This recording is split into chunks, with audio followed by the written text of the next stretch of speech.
शायराना अंदाज में कहना चाहेंगे, परिंदों को नहीं दी जाती तालीम उड़ानों की, वो तो खुद ही तय करते हैं सफर आसमानों की। रखता है जो हौसला आसमानों को छूने का, उसको नहीं परवाह गिर जाने की। तो चलिए, स्वागत है आपका आपके अपने YouTube चैनल नौकरी एक्सप्रेस में। तो आज के इस क्लास में हम देखेंगे रेशियो के अगला सवाल को।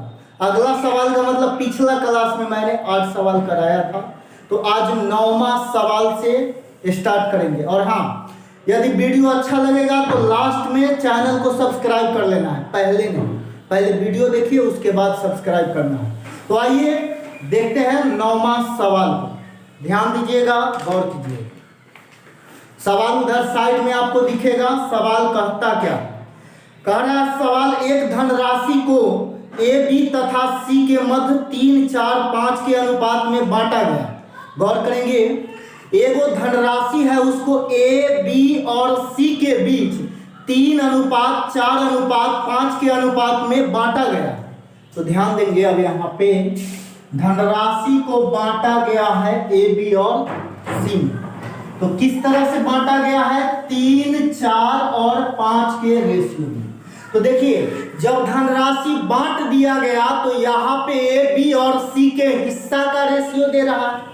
तो ए बी सी के हिस्सा का रेशियो 3, 4, 5 दे दिया। आगे देखिए, आगे सवाल में और कुछ कह रहा है। आगे कह रहा है बी का भाग ए के भाग से 1200 रुपया अधिक है। देखिए क्या कहता है, देखिए गौर करेंगे, बी का भाग ए से 1200 ज्यादा।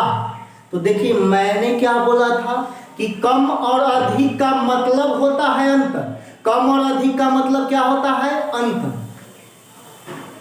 तो कह रहा है ए बी में 1200 का अंतर है, अधिक बोला है ना, तो ए से कितना ज्यादा है? 1 ज्यादा है, अनुपात में 1 ज्यादा है, और रियल में कितना ज्यादा है? 1200। इसको ऐसे भी बोल सकते हैं मेरे भाषा में, जैसे ही कम बोले या अधिक बोले तो उसका मतलब आप अंतर समझ लीजिएगा। तो ए और बी में अंतर 1200 रुपया का है। कितना का है? 1200 का। जबकि अनुपात में अंतर कितना होगा? 3 और 4 में अंतर 1 का। अनुपात में 1 का अंतर, रियल में 1200 का अंतर, दोनों अंतर है, इसीलिए आपस में बराबर हो गए। आगे गौर करेंगे क्या बोलता है। आगे कहता है तो वह धनराशि क्या है? वह धनराशि का मतलब जितना धन ए बी और सी में बांटा गया था वो वाला पूछ रहा है। ए बी सी मिला के कितना होगा? तो देखिए मिलाइए, ए 3 बी 4 सी 5 सब मिलाएंगे तो 1200 ना हो जाएगा। सॉरी सबको मिलाया जाएगा तो 12 हो जाएगा। 3 और 4 7 और 5 12 हो जाएगा। तो टोटल धन 12, तो 12 बराबर पूछ रहा है। 1 बराबर 1200, तो 12 बराबर 1200 गुना 12। बोलिए कोई दिक्कत है? तो बात समझ में आ गया। तो चलिए अब देखते हैं अगला सवाल। चलिए तो अगला सवाल देखिएगा, यह आपका दिमाग हिला देगा क्योंकि सवाल लंबा है, सॉल्यूशन छोटा होगा। कहता क्या है, उधर साइड में सवाल देखिएगा। कह रहा है एक धनराशि को पी क्यू आर के मध्य इस प्रकार बांटा गया है कि पी का दुगना क्यू का 4 गुना तथा आर का 5 गुना बराबर है। क्या बोला है? पी का दुगना क्यू का 4 गुना और आर का 5 गुना बराबर है। तो पहले इतना को क्लियर कर लीजिए। कह रहा है पी का दुगना क्यू का 4 गुना और आर का 5 गुना, ये सब आपस में बराबर है। बराबर का मतलब बीच में साइन बराबर का देंगे, कोई डाउट नहीं। 10वां सवाल है यहाँ। तो यहां तक बात समझ में आ गया होगा। आगे बोल रहा है यदि Q तथा R के भाग का योगफल, Q और R का योग, देखिए Q और R का योग Q प्लस R होगा। तो Q और R का योग जो है P से 220 रुपया कम है, P से 220 कम है, तो यहाँ पे कम आ गया। अभी पहले बताए थे अधिक वाला के बारे में, तो कम और अधिक का मतलब क्या होगा? अंतर। तो क्या बोल रहा है? Q प्लस R और P में अंतर कितना का? 220 का।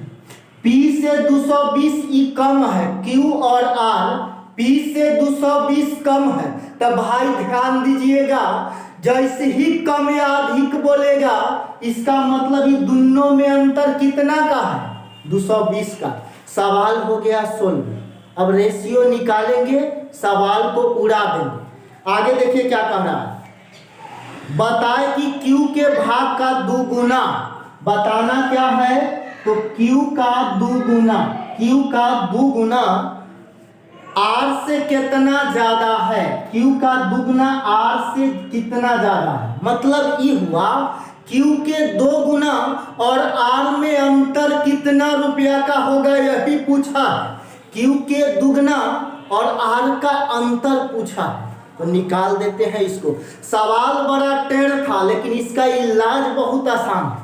इलाज ही तो हम लोग को करना है। चलिए देखिएगा, डाटा जो भी दिया था वो मैंने लिख दिया है। आपको बताना है Q के दुगना और R का अंतर। तो यहाँ पे इसको कैलकुलेट करेंगे, आपका जवाब हो जाएगा। देखिए, जब 2 या 2 से अधिक राशि आपस में बराबर रहेगा तो झपुआ नियम लगा के रेशियो निकालेंगे। कौन वाला नियम लगेगा? झपुआ नियम। कैसे लगाएंगे? तो देखिए, यहाँ पे P Q R का रेशियो निकालना। तो रेशियो निकालने के लिए झपुआ नियम, तो सबसे पहले P का रेशियो निकालेंगे। तो करेंगे क्या? P वाला पार्ट को झांक देंगे, बाकी सबको गुना। 4 पचे 20। Q का निकालना है, Q वाला को झांप दिए, बाकी सबको गुना। तो 2 गुना 5 तो 10 हो जाएगा। R का रेशियो निकालना है, R वाला पार्ट को ढक देंगे, बाकी सबको गुना। बाकी 2 बच रहा है और क्या बच रहा है? 4। तो 4 गुना क्या हो जाएगा? 8। तो यहाँ पे R का रेशियो 8 हो गया। बात समझ में आ गया होगा, कोई डाउट नहीं। अब देखिए, रेशियो यदि छोटा होगा तो छोटा कर देंगे, या ना होगा तो नहीं करेंगे। छोटा हो रहा है, देखिए सब 2 से कटेगा। 10 गुना 20, 5 गुना 10, 4 गुना 8। तो यहाँ पे P Q R के हिस्सा का रेशियो निकलेगा, क्योंकि देखिए पैसा बांटा जाएगा तो हिस्सा का ही रेशियो निकलेगा। बात समझ गए होंगे? चलिए, तो यहाँ पे आपका रेशियो निकल गया है। तो अब इसी से हम सवाल को कैलकुलेट कर लेंगे। क्या बोला है? Q और R जो है, P Q और R और P में 220 का अंतर है, तो अनुपात में भी तो अंतर कुछ होगा। तो Q और R मिला के कितना हुआ? 9। Q और R मिला के 9 हो गया, 9 हुआ। तो Q और R और P में अंतर कितना का होगा? P 10, Q R मिला के 9, अंतर 1 का, 1 का अंतर। तो देखिए, रियल में 220 का अंतर है और जबकि अनुपात में 1 का अंतर है। तो ध्यान दीजिएगा, बात समझ में आया कि नहीं? अनुपात में 1 का अंतर जबकि रियल में 220 का अंतर है। दोनों अंतर है, इसीलिए आपस में बराबर हो गया। बोलिए, कोई दिक्कत है? एकदम सवाल का गर्दन तोड़ देना। आगे देखिए, 1 बराबर 220 पता चल गया। जैसे जैसे बोला है वैसी कर रहे हैं, तनिया कोई इधर उधर दिमाग नहीं लगाना। आगे देखिए, कह रहा है Q का दुगना और R का अंतर बताना। Q का दुगना, तो देखिए Q है 5, Q कितना है? 5। तो 5 का दुगना 10 हो गया। R कितना है? 4। ये दोनों का अंतर बताना है। 10 और 4 का अंतर 6। 10 और 4 का अंतर 6 हुआ। तो यही ना पूछ रहा है, Q के दुगना और R का अंतर 6 का है। तो 6 बराबर 1 बराबर इतना, तो 6 बराबर इतना गुना 6, 1320 रुपया आंसर। बोलिए, हो गया कि नहीं? पहला बार था इसीलिए टाइम लगा। दूसरा बार बना के देखिएगा, तुरंत 30 सेकेंड में सवाल बनेगा। तो चलिए, यह सवाल खत्म हुआ, अगला सवाल की ओर आते हैं। चलिए तो 11 नंबर सवाल देखते हैं। कहता है एक धनराशि को ए बी तथा सी के बीच इस प्रकार बांटा गया है कि ए के भाग का आधा, लिखते ही चलेंगे। देखिए एक धनराशि को ए बी सी में बांटा गया है, इससे बांटा गया है कि ए का आधा, आधा का मतलब ए बटा दो है ना। तो ऐसे भी लिख सकते हैं, ए के आधा का मतलब ए गुना 1/2, ए का आधा और बी का 1/3, 1/3 का मतलब बी में 1/3 से गुना, बी के नीचा में 3 भी कह सकते हैं। और कह रहा है सी का 5वां अंश बराबर है, सी का 5वां अंश मतलब 1/5 गुना में सी के गुना में 1/5। तो कह रहा है ये तीनों बराबर है, तो बराबर कर दिए, कोई डाउट नहीं। तो यहाँ पे आगे कह रहा है ए और सी के भाग में अंतर 1200 का है। ए और सी में अंतर कितना रुपया का दे रहा है? 1200 का। ए सी का अंतर 1200 का है, तो आपको बताना है धनराशि बताना है, मतलब ए बी सी मिलाकर कितना होगा यह आपको बताना है। बात समझ गए? तीनों मिलाएंगे तब ना टोटल धनराशि निकलेगा भाई। चलिए देखिएगा, अब देखिए सवाल के नस को फाड़ देते हैं। यहां से ए बी और सी का रेशियो निकालेंगे, निकाल देते हैं। तो जब 3 गो राशि बराबर रहेगा, चाहे 2 गो राशि बराबर है, 2 गो या 2 से ज्यादा राशि आपस में बराबर रहेगा तो झपुआ नियम लगाएंगे और न तो उलट के पलटने वाला नियम लगाएंगे। क्या लगाएंगे? उलट के पलटने वाला। जब कभी भी 3 राशि बराबर में हो अब भिन्न के रूप में कुछ दिख जाए, कौन रूप में दिखे? भिन्न के रूप में। कौन रूप में दिखना चाहिए? भिन्न के रूप में दिख जाए तो उलट के पलट देंगे, रेशियो निकल जाए। तो देखिए 1 गुना में 1/2, 1/3, 1/5 गुना में आ रहा है, भिन्न के रूप में है, रेशियो तुरंत निकलेगा। कैसे? देखिए इसको उलट के पलट देंगे, रेशियो निकल जाएगा। तो 1/2 उल्टाएगा 2/1, 1/3 उल्टाएगा 3/1 और 1/5 उल्टाएगा 5/1। यही हो गया रेशियो। क्या हो गया? रेशियो। लेकिन आप कहिएगा कि बट्टा में 1 काहे लिखा? तो देखिए बट्टा में 1 हम लिखे नहीं है, वो आया है, लेकिन बट्टा में 1 का कोई मतलब नहीं बनता। 5/1 5 होगा, 10/1 10 से होगा। बट्टा में 1 कभी भी लिखना ही नहीं चाहिए। तो बट्टा से 1 खत्म हो गया ना। तो ए सी का अंतर 1200 का है, अनुपात में देखिए अंतर 3 का, ए 2 सी 5, तो अंतर 3 का हो गया। तो अंतर है अनुपात में 3 का, जबकि रियल में 1200 का अंतर है। तो अंतर के बराबर अंतर हो गया। पूछ रहा है टोटल धन, तो सबको जोड़ लेंगे, 2 3 5 और 5 10।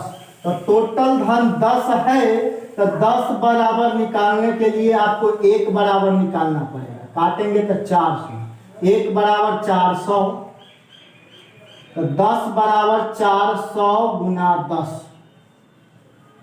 तो टोटल 4000 रुपया को ए बी और सी में बांटा गया था। बात समझ में आया होगा। बढ़ते हैं अगला सवाल की ओर। एकदम ऐसे ही गर्दा उड़ा देना है आगे सारे सवाल।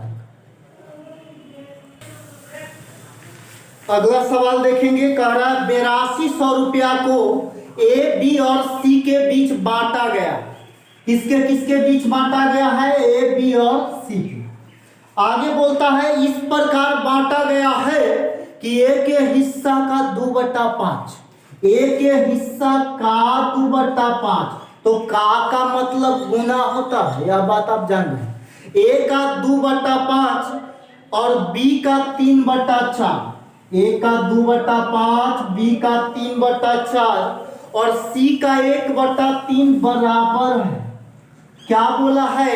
ए का 2/5, बी का 3/4, सी का 1/3, ये तीनों आपस में बराबर है। क्या है?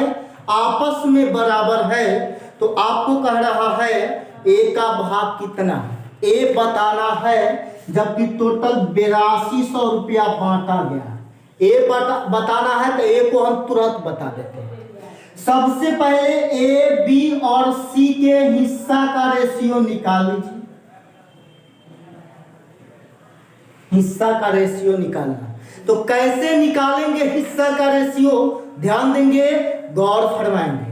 कैसे निकालना है, तो जब भिन्न के रूप में रहेगा तब क्या करेंगे, उलट के पलट देंगे, रेशियो निकल जाएगा। तो देखिए 3 राशि बराबर भिन्न के रूप में है, उलट के पलटिए। ए के गुना में 2/5 रेशियो निकालना है, 5/2 हो जाएगा। बी के गुना में 3/4 रेशियो निकालना है, पलट जाएगा 4/3। सी के गुना में 1/3 रेशियो निकालना है, उलट के पलटेंगे 3/1। बात समझ गए होंगे, कोई डाउट नहीं, आगे देखिए।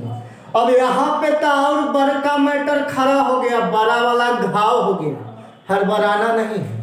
कैसे हो गया घाव, तो अनुपात जो है भिन्न के रूप में आ गया। किस रूप में आया है, भिन्न के रूप में। तो जहिया भी अनुपात भिन्न के रूप में आएगा तो हर के एलसीएम से सब में गुना कर देंगे।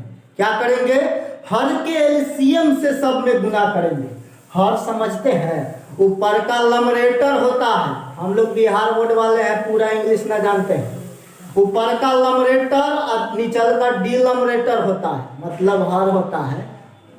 तो चलिए देखिएगा, नीचा वाला हर, तो हर का एलसीएम 2 3 1 का एलसीएम लेंगे, तो 2 3 1 का एलसीएम हो जाएगा 6। एलसीएम आया 6, तो 6 से सब में ना गुना करेंगे। करिए, यहाँ भी गुना, यहाँ भी गुना, यहाँ भी गुना। 2 तिहाई 6, 3 दूना 6, हो गया, बात खत्म। 5 तिहाई 15 अनुपात 8 अनुपात 18। बोलिए कोई डाउट है, कोई डाउट नहीं होना चाहिए। तो ए का हिस्सा का रेशियो 15, बी के हिस्सा का रेशियो 8 और सी के हिस्सा का रेशियो 18 आ गया। देखिए पूरा धन 8200 था, तो अनुपात में पूरा धन कितना होगा, तीनों के हिस्सा जोड़ देंगे, पूरा धन होगा। तो जोड़ेंगे 15 8 23, 23 18 41। तो अनुपात में टोटल धन 41 और रियल में 8200, दोनों टोटल धन है, इसीलिए आपस में बराबर हो गया। काटेंगे इसको तो 1 बराबर 200 हो जाएगा। तो आपको आगे बताने के लिए बोला है कि ए का हिस्सा क्या होगा, ए का हिस्सा बताना है। तो ए के हिस्सा का रेशियो क्या है, 15। तो 15 बराबर ना बताएंगे, 1 बराबर 200, तो 15 बराबर 15 गुना 200 का मतलब 3000 रुपया। कितना रुपया हो गया, 3000 रुपया। किसका हिस्सा, ए का हिस्सा। बात समझ में आया होगा। थोड़ा सा सवाल को समझना है, एक बार सीख लेंगे दोबारा पढ़ना नहीं पड़ेगा। आइए देखते हैं अगला सवाल को। अब आगे जो है आपका शानदार सवाल आगे भी ऐसे ही आने वाला है, ध्यान देंगे, गौर करेंगे। अगला सवाल में आते हैं, बहुत ही शानदार सवाल है। इस सवाल को बना लीजिएगा तो जो भी आपका माइंड का कचरा होगा वो सब कचरा बाहर हो जाएगा। देखते हैं सवाल को। कह रहा है कॉपी कलम तथा पेंसिल के मूल्य में 7 5 और 2 का रेशियो है। देखिए कॉपी कलम लिखना पड़ेगा, कॉपी कलम और पेंसिल के मूल्य का रेशियो 7 अनुपात 5 अनुपात 2। आगे सवाल में और कुछ बोल रहा है, क्या बोलता है, तो बोल रहा है एगो कलम और 3 पेंसिल का मूल्य 154 रुपया है। कॉपी पेन और पेंसिल, एक कलम मतलब एगो कलम और 3 गो पेंसिल का मूल्य 154 रुपया। एक कलम और 3 पेंसिल का मूल्य 154 रुपया दे रहा है। तो सवाल में आपको बताना है 4 कलम 2 पेंसिल और 1 कॉपी का। 4 कलम 2 पेंसिल और एक कॉपी का मूल्य बताना है। चलिए तो सोल्व करते हैं। सवाल को बना हुआ है, केवल बिगाड़ देना है और कुछ नहीं। देखिए, एक गो कलम और 3 गो पेंसिल का मूल्य रियल में 154 रुपया, अनुपात में भी कुछ दाम निकलेगा ना। तो एक कलम का दाम अनुपात में 5 है और एक पेंसिल का दाम 2 है, लेकिन यहाँ पे 3 पेंसिल बोल रहा है, तो 3 दूना 6 हो जाएगा।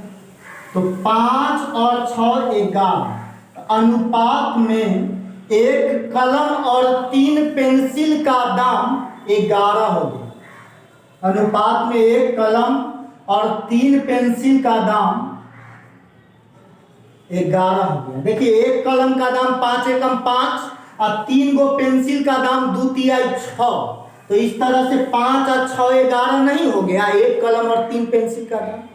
तो एक कलम और 3 पेंसिल का दाम अनुपात में 11, जबकि रियल में 154, दोनों आपस में बराबर है, क्योंकि दोनों तो एक कलम और 3 पेंसिल का ही दाम है। आगे क्या पूछ रहा है? 4 कलम। तो एक कलम का दाम 5 रुपया, तो 4 कलम का दाम 4 पचे 20 प्लस 2 गो पेंसिल, एक पेंसिल का दाम 2 रुपया, तो 2 पेंसिल का दाम 2 दूना 4। आगे बोल रहा है एक कॉपी, तो एक कॉपी का दाम 7 है, तो 7 एकम 7 रहेगा। इस तरह से इसी के बारे में पूछा जा रहा है। तो इसका वैल्यू क्या आ जाएगा अनुपात में? 4 पचे 20, 4 24 और 7 31। तो वैल्यू आ गया अनुपात में 31। कितना आया? 31। किसका वैल्यू? तो वैल्यू है 4 कलम 2 पेंसिल और एक कॉपी का। अनुपात में 31 आया है वैल्यू, तो 31 बराबर बताना है। 11 से कितना बार में कटेगा? 13 बार में। 13 बार में कटेगा, एक बार, सॉरी 12 बार में काट के देख लेते हैं। 14 बार में कटा, एक बराबर 14, तो 31 बराबर बताना है। तो 31 बराबर हो जाएगा 31 गुना 14, 420 और 14 434 रुपये। तो आपका जवाब हो गया 4 कलम 2 पेंसिल और एक कॉपी का मूल्य 434 रुपया। बात समझ में आया होगा, कोई डाउट नहीं। तो ऐसे सवाल आप बना सकते हैं। तो टाइप 1 सेक्शन ए का स्टेज 1 खत्म हुआ। अब हम आएंगे सेक्शन बी। सेक्शन बी में सवाल छोटा ही है, लेकिन उसका भी गर्दा उड़ाना जरूरी है। देखते हैं सेक्शन बी। चलिए ध्यान देंगे, गौर करेंगे। यहां से सेक्शन बी स्टार्ट होता है। क्या है सवाल, उस पर नजर देना है। साइड में उधर सवाल आपको दिख रहा होगा। सवाल कह रहा है ए अनुपात बी बराबर 4 अनुपात 3, बी अनुपात सी बराबर 2 अनुपात 3, सी अनुपात डी बराबर 1 अनुपात 2 और डी अनुपात ई बराबर 2 अनुपात 1। इस तरह से दे रहा है। हमने इसे सजा के लिखा है आपको जल्दीबाजी में सवाल बनाने के लिए। ये नहीं कि मतलब बोर्ड भर दिए उसके लिए नहीं, जल्दी में सिखाने के लिए हम लिख दिए। देखिए, ऐसा सवाल में आपसे पूछ दिया है ए बी सी डी और ई का रेशियो बताइए। हालांकि ज्यादातर सवालों में आपसे ए अनुपात ई ही पूछता है, शुरू वाला और लास्ट वाला। क्या पूछेगा? शुरू वाला और लास्ट वाला। तो उसको भी देख लिया जाएगा जब वो आएगा तब, लेकिन यहाँ पे हमको इसको सोल्व करना है पूरा। तो देखिए, हमें कुछ नहीं करना, अपना कॉमन सेंस जो है वो है लगा लेना है। कॉमन सेंस लगाइए, सवाल 2 सेकंड में अपना झोरा में लेके जाइए। तो चलिए, झोरा में लेके जाने वाला सवाल यहाँ पे देखिए। ए जब 4 होगा तब बी कितना होगा? 3 होगा। ए 4 तब बी ओहे टाइम 3 होना चाहिए। तो कौन ऑप्शन में ऐसा है? 4 दूना 8 तब 3 दूना 6, ये तो हो रहा है 8 6 8 6। ऑप्शन ए और ऑप्शन बी सही जा रहा है। 4 दूना 4 3 के रेशियो में ई भी नहीं है, 4 3 में ई भी नहीं है। तो ऑप्शन बी और सी तक छट गया, बच रहा है अब एक 2 गो ऑप्शन। अब चलिए आगे। अब कह रहा है जब बी होगा 2 तो सी 3 होना चाहिए। बी 2 होगा तो सी 3 होना चाहिए। 2 3, 2 का मतलब देखिए 2 तिहाई, 2 के बदला में 2 का 3 गुना है, 2 तिहाई 6, 3 गुना है। तो यहाँ भी देखिए 2 का 3 गुना है ना, ये 6। तो ई भी जो 7 है, 1 का 3 गुना ही, तो 1 का 3 गुना ही होना चाहिए, 3 तिहाई 9 होना चाहिए। जबकि दिया है 7, क्या होना चाहिए था? 2 का जब 3 गुना 6 हुआ तो वैसे ही 3 का 3 गुना ही 9 होना चाहिए। 9 नहीं हुआ, 9 क्या ई वाला हुआ है? 9 ई वाला ऑप्शन में 9 हो गया। तो ई ऑप्शन ए आंसर नहीं होगा। कौन सा आंसर हो जाएगा? Option D. चेक कर सकते हैं आप, चेक भी करवा देते हैं। 2 सेकंड में सोल्व करने वाला सवाल है। देखिए 4 था तो यहाँ 8 दे रहा, दुगना है तो 3 का दुगना ही हो जाना चाहिए। बी का रेशियो 3 दूना 6। आगे देखेंगे, जब बी होगा तो ई लाइन का काम खत्म। अब यहां से देखेंगे, बी होगा 2 तो सी 3 होना चाहिए। 2 के बदले में यहाँ 6 है, 2 का 3 गुना, तो यहाँ भी तो 3 का 3 गुना दिखना चाहिए। 3 का 3 गुना 9 दिख गया, ई लाइन भी खत्म हो गया। अब बच रहा है यहाँ पे 1:2, 1:2।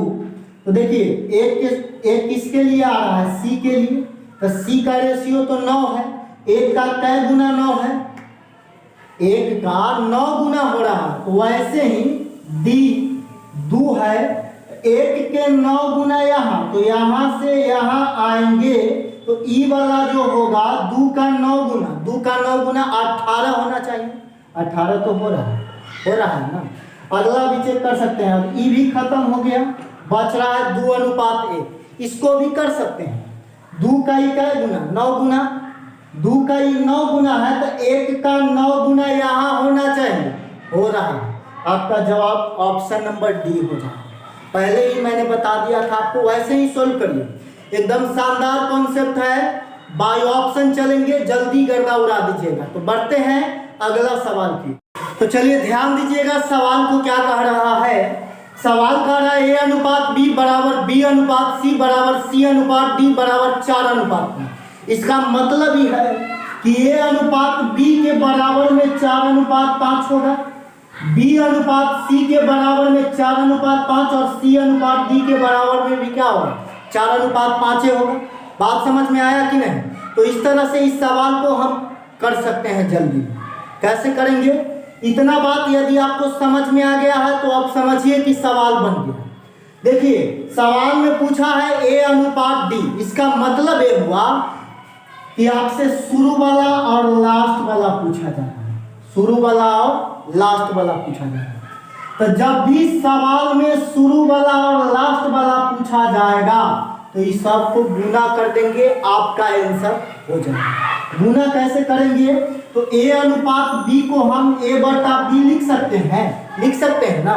वैसे ही B/C को B/C लिखेंगे, वैसे ही C/D को C/D लिख देंगे। कोई डाउट यहाँ तक नहीं? अब देखिए तीनों को गुना करेंगे तो इतना बराबर, देखिए A/B बराबर 4:5, तो A/B का वैल्यू यहाँ पे रख देंगे। A/B बराबर 4/5 हो जाएगा। वैसे ही B/C बराबर 4:5 है तो B/C बराबर 4/5।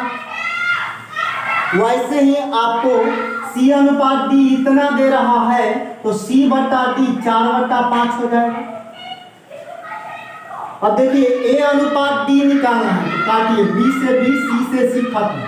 A बचा ऊपर में, D बचा नीचे में। ऊपर में अब इधर देखिए गुना करना पड़ेगा। 4 चौक 16 चौका 64, अब 50 25 पचे 125, तो 64/125 आया A/D। तो A/D को हम A/D नहीं लिख सकते हैं, तो हो गया आंसर 64/125। बात समझ में आया होगा। सवाल छोटा है, केवल एक बार समझना है, समझने के बाद कठिनाई तो होने वाला है।